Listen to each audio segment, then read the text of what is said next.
இந்த இரவிலே நின்று வணங்குங்கள், பகல் நேரத்தில் நோன்பு வைத்துக் கொள்ளுங்கள். ஏனென்றால்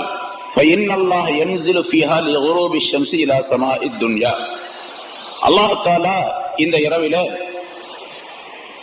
சூரியன் மறைந்த பின்னால், இரவு தோன்றிய பின்னால் முதல் வானத்தின் பக்கம் வந்திறங்கி, அல்லாஹ் வந்து இறங்கி அப்படிங்கிறதுக்கெல்லாம் நிறைய விளக்கம் ஒவ்வொரு இடத்தும் சொல்லி இருக்கிறோம். அல்லாஹ் நேரம் அங்கிருந்து மேல இருந்து கீழே வர்றதுன்னு அர்த்தம் அல்ல, அல்லாஹ் கவனம் அதிகமாக செலுத்துகின்றான் என்பதாக பொருளாகும்.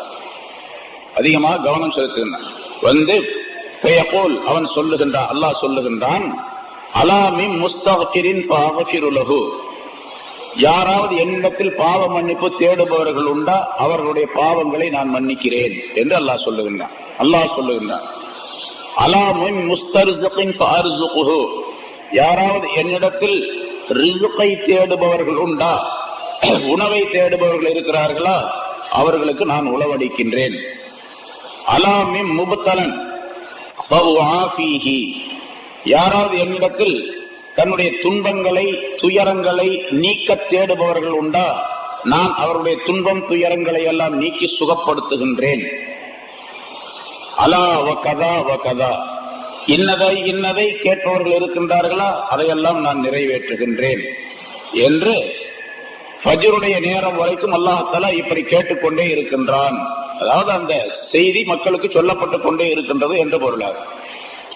இது ரசூலுல்லாஹி ஸல்லல்லாஹு அலைஹி வஸல்லம் சொன்னதாக ஹஜ்ரத் அலி ரலியல்லாஹு தஆலா அன்ஹு அவர்கள் அறிவிக்கின்றார்கள். மிஷ்காத் என்ற கிரந்தத்திலே இது பதிவு செய்யப்பட்டிருக்கின்றது இந்த ஹதீஸ். இதுல 3 விஷயங்களை அல்லாஹ் சொல்லுவதாக குறிப்பிடுகின்றார்கள். நபி அவர்கள் சொல்லி காட்டியது, அதாவது யாராவது பாவ மன்னிப்பு தேடுபவர்கள் உண்டா, பாவத்தை மன்னிக்கின்றேன். மிக முக்கியமாக இந்த இரவில பாவ மன்னிப்பு தேடுவதும் அசலா இருக்கணும். மற்றதெல்லாம் அப்புறம்தான், தொழுகிறது கூட அப்புறம் தான் வச்சுங்க. முதல்ல பாவ மன்னிப்பு தேடணும். அடிக்கடி சொல்லப்பட்ட விஷயம், பாவங்கள் மன்னிக்கப்பட்டாலே எல்லாம் வந்துடும்.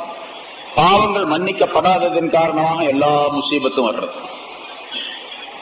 காசு இல்லையா, என்ன பாவம் செஞ்சா அதனால காசு கிடைக்கல. பட்னியா கிடக்கிறோமா, பாவம் செய்யறோம் அதனால பட்னியா இருக்கும். ஏதாவது நோய் நொடி அல்லாஹ் தான் ஏற்படுத்தினா அது வேற விஷயம்.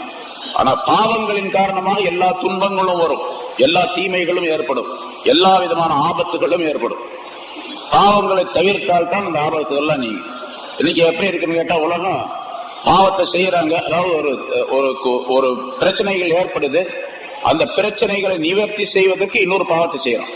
பாவத்தின் காரணமாக பிரச்சனைகள் வருது, பாவத்தின் காரணமாக பிரச்சனைகள் ஏற்படுது, அந்த பிரச்சனை நிவர்த்தி செய்வதற்கு வேறொரு பாவத்தை செய்யறோம்.